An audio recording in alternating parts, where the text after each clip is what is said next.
ဒီဗီဒီယိုမှာတော့ဗောနော်အရင်ဆုံးပြောချင်တာကဘာလဲဆိုတော့ရေးစားလိုက်တာ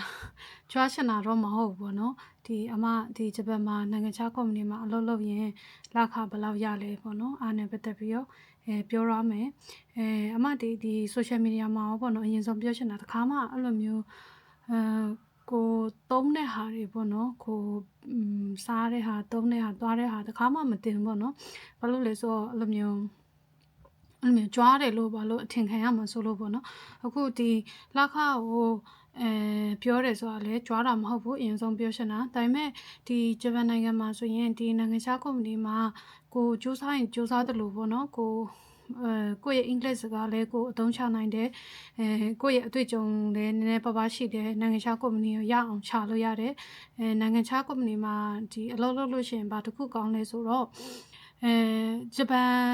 ကုမ္ပဏီမှာအလုပ်လုပ်ထပ်တာဆက်စာရင်နိုင်ငံခြားကုမ္ပဏီကျတော့ပို့ပြီးလွတ်လွတ်လပ်လပ်မှုရှိတယ်ကိုယ့်ရဲ့ဆုံးဖြတ်ချက်အတိုင်းကိုလုပ်ချင်တာလုပ်လို့ရတယ်အရင်စီကံမတင်ချက်ပေါ့နော်ဥမာရုံးကိုတိတိကျကျလာရမယ်တို့ပေါ့နော်ဒါကတော့ဒီကုမ္ပဏီတစ်ခုနဲ့တစ်ခုပေါ်မူတည်ပြီးတော့ကွာထားနိုင်တယ်ဒါပေမဲ့အရင်ဂျပန်လိုမျိုးအနုစိတ်အဲ့လိုမျိုးမရှိဘူးပြီးတော့လက်ခပိုများတယ်ပေါ့နော်ပိုများတယ်ပြီးတော့လွတ်လွတ်လပ်လပ်ပဲအရင်ဂျပန်မှာကြောအရင်ရုပ်ဘယ်လိုပြောမှာဂျပန်လို့ဆိုရင်ခုခီကိုယုံမှုလို့ပြောတော့ဗောနော်ပြောချင်တာကတစ်ဖက်လူဗောနော်ကိုဆက်ဆံတဲ့လူရဲ့စိတ်နေစိတ်ထားသူမျက်နှာထားဘလို့ဖြစ်သွားလဲစကားပြောတဲ့အခါမှာကိုယ်စိတ်ရဲ့ဘယ်လိုပြောတစ်ဖက်လူစဉ်းစားပြီးတော့လုပ်ရတယ်ရုံးမှဆိုလည်းလွတ်လွတ်လပ်လပ်ထိုင်ရှင်တယ်တန်းရှင်တယ်ဆန့်ရှင်တယ်အဲ့လိုလုပ်ရတာတွေကြောင့်မန်နာမကောင်းပေါ့နော်အဲ့လိုဆိုရင်အရန်ယူဂရုစိုက်ရတာမျိုးတွေရှိတယ်စိတ်ပိုင်းဆိုင်ရာပေါ့နော်mental energy ပိုကုန်တယ်လို့ပြောလို့ရဂျပန်ကုမ္ပဏီမှာပေါ့နော်ဒါပေမဲ့နိုင်ငံခြားကုမ္ပဏီကြတော့ဘယ်လိုဖြစ်လဲဆိုတော့အဲ့လိုလွတ်လွတ်လပ်လပ်ရှိတယ်ပေါ့နော်အခုလက်ခဘယ်လောက်ရလဲလူရင်းကိုပဲပြန်သွားရအောင်နော်ဆိုတော့လက်ခကအမဒီ1040ကျော်ရတာပေါ့နော်1040ကျော်ရတယ်ဒါပြီးချိုင်အမပြမယ်နော်ဆိုတော့တခုပြောထားချင်တာကအမဒီလိုမျိုး share တာဒီကြွားချင်တဲ့စိတ်မဟုတ်ဘူးเนาะဒါပေမဲ့လည်းနိုင်ငံခြားမှာအလုပ်လုပ်တဲ့အခါမှာအကုန်လုံးကပတ်စံလိုရှင်ကြတယ်ပဲလေเนาะဆိုတော့တက်နိုင်ရင်ကိုစူးစမ်းသလောက်နိုင်ငံခြားကုမ္ပဏီမှာဒါမှမဟုတ်ကန်နဲ့လက်ဆိုင်တာဆိုတော့တခါတလေအလုပ်ချကိုလိုရှင်တဲ့အလုပ်မရတာမျိုးတွေအတွေ့အကြုံကမလုံလောက်သေးတာတွေဒါမှမဟုတ်ကို interview ဖြေတဲ့အခါမှာဆိုရင်လည်းတနားရီလောက်နဲ့သိရမလားကိုရဲ့ဒီလုံနိုင်တာတွေကိုလုံနိုင်ပေမဲ့လည်းဟိုဘက်ကကိုကြိုက်အောင်မှရှိသေးတာဆိုတော့လေအဲအကြောင်းမလို့အရန်ကြီးလဲသိရမလားသူများရလို့ကိုရရမယ်ဆိုတဲ့ဟာတော့မဟုတ်ပါဘူးကိုယ့်အကိုအဆင်ပြေအောင်ပေါ့နော်အဓိကကိုယ်စိတ်ချမ်းသာဖို့လည်းအရေးကြီးတယ်အမတော်မှအခုဒီအလုပ်လုပ်ရင်လည်းတော့မှအမအဆင်မပြေဘူးပေါ့နော်မပြေတာများတယ်ပါဆိုနိုင်ငံခြားကုမ္ပဏီဖြစ်တဲ့အတွက်ကြောင့်ပတ်ဝန်းကျင်အစမှာဆိုရင်ကိုယ့်အကိုလေ့လာရတာများတယ်စိတ်ပင်ပန်းတာတွေစိတ်ပီစီမှုတာများတယ်ဒါမဲ့လည်းတလားပတ်စံဝင်လို့ရှိရင်ပမာဏပေါ့နော်ပုံမှန်ထက်ဝင်တဲ့အခါမှာဒီစိတ်နဲ့ပဲအာတင်ထားရတာဒါမဲ့လည်းနောက်ဆုံးကိုသိရမလားကိုယ်စိတ်ကဘလို့မှမပြောဘူးဆိုရင်လည်းပတ်စံရတာအမကတော့ရှုံးတယ်လို့ထင်တယ်တယောက်နဲ့တယောက်မတူဘူးเนาะပတ်စံကောင်းတာနဲ့ကောင်းတာမကောင်းတာပေါ့เนาะအဲ့ဒါကြတော့တွင်တွင်းနေဆိုတော့အရှိခံလစာဒီ1040ကျော်ရတယ်4,45,930ရတယ်အဲ့ဒါကိုမှအမအခြေခံလစာကဒါဒီ OT အချိန်ပိုင်းအလုပ်45နာရီပါပြီးသားဖြစ်တယ်ဂျပန်မှာကျတော့လေများသောအားဖြင့်ကုမ္ပဏီတွေကအဲ့လိုပဲသူက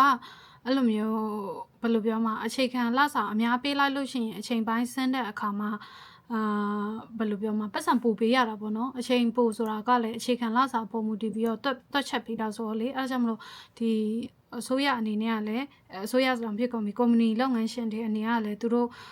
အရှင်ပို့ဆင်းတဲ့အခါမှာတိတ်မပေးရှင်အဲ့ဒါကြောင့်မလို့အခြေခံလစာနည်းလိုက်တာပေါ့နော်အဲ့လိုဆိုတော့အမဒီ45နာရီပါပြီးဒါဟိုမှ40ကျော်ရတယ်အဲ့တော့45နာရီမှာအချိန်ပို့စားအမဘယ်လောက်ရလဲဆို10,000ပေါ့နော်တသိန်းနဲ့6,980ပေါ့နော်10,000စွန်း10,000ကျော်ပေါ့နော်10,000ကျော်ရတယ်ဒီ OT ကလေတကယ်တမ်းတော့မလုပ်လဲရတယ်ကုမ္ပဏီကတော့သူစင်းမြင့်အရာပေါ့နော်45နာရီမပြည့်မရှင်းအချိန်ပို့လောက်ခဲ့ရင်တော့မှပတ်စံက OTJ တက်ဖို့မရတော့ဒီလက်ခထဲမှာ OTJ ပါပြီးသားဒါကြောင့်မလို့ဒါမဲ့ကုမ္ပဏီနိုင်ငံခြားကုမ္ပဏီဖြစ်တဲ့အတွက်ကြောင့်ပေါ့အမြဲတမ်းအချိန်ပို့ကတော့မရှိဘူးတခါလေရှိတဲ့အခါကျရင်တော့လောက်ရတယ်ပေါ့နော်ရှိတဲ့အခါမျိုးတွေရုံးတက်ရတဲ့အခါမျိုးတွေကြောင့်လည်းတက် OTJ ဆိုရင်မှရမနေဘူးနော်လက်ခထဲမှာပါပြီးသားဆိုတော့အဲ့ဒါကိုမှအမကယထာဖို့လဲပေးတယ် ဒီ25,930အားကျတော့ရထားဖို့ရုံသွားလို့ရှိရင်ရထားစီးတဲ့အခါမှာဆိုရင်ရထားခလည်းပေးတယ်ဒါကဘာလို့ပေးလဲဆိုတော့အမကရထားကတ်တွေပေါ့နော်ဖြတ်တဲ့အခါမှာအရင်ဆုံးအမပတ်စံနဲ့ရှင်းတယ်အဲ့တော့လက်ခရလို့ရှိရင်ကုမ္ပဏီကပြန်ပြီးတော့ရထားခောက်အစားထိုးပြန်ပေးတာပေါ့နော်ဆိုတော့အဲ့ဒါဒီအမရဲ့ဝင်ငွေပေါ့နော်အဲ့ဒါအမဘာမှမနှောက်ရသေးအခွန်တွေနှောက်ရတော့မယ်ဖြစ်တယ်ဂျပန်နိုင်ငံဒီအခွန်ကြီးတဲ့နိုင်ငံဖြစ်တဲ့အတွက်ကြောင့်ပေါ့နော်အခွန်တွေနှောက်မယ်ဒီမှာဘာအခွန်တွေနှောက်မလဲဆိုကျမရေးအမခံပေါ့နော်ပြီးတော့ပင်စင်ကျမရေးအမခံကြတော့21,800နဲ့2ကျပ်နှုတ်တယ်ပင်စင်ကြတော့4,000နဲ့960ချက်တောင်ပြကုန်ပြီယန်ဂျပန်ငွေပေါ့နော်နှုတ်တယ်ပြီးတော့အလောက်တော်မှာအမခံကြတော့2,450ချက်ယန်ပေါ့နော်နှုတ်တယ်ပြီးတော့ဝင်ငွေခွန်ကလည်း9,330နှုတ်တယ်ဒါဒီအမကနှစ်ကုန်တဲ့အခါမှာအစိုးရကပြန်ပေးတယ်ပေါ့နော်အမကိုဘယ်လောက်ပြန်ပေးလဲဆိုတော့9,288ဒါကဘာလို့ပြန်ပေးလဲဆိုအမကအခွန်ဆောင်ဂျပန်မှာကျတော့နှစ်ကုန်လို့ရှိရင်အခွန်တွေပါတယ်ပို့ဆောင်လို့ရှိရင် तू က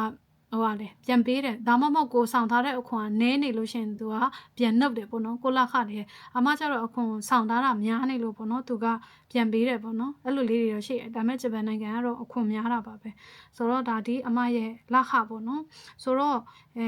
အဲ့ဒါတွေဒါကတော့ဒီအခွန်တော်ပြစ်ကုန်ပြီအခွန်ဟုတ်တယ်အခွန်ပြန်ပေးတယ်ပေါ့နော်နှစ်ကုန်အခွန်ပြန်ပေးလို့အမဒီလ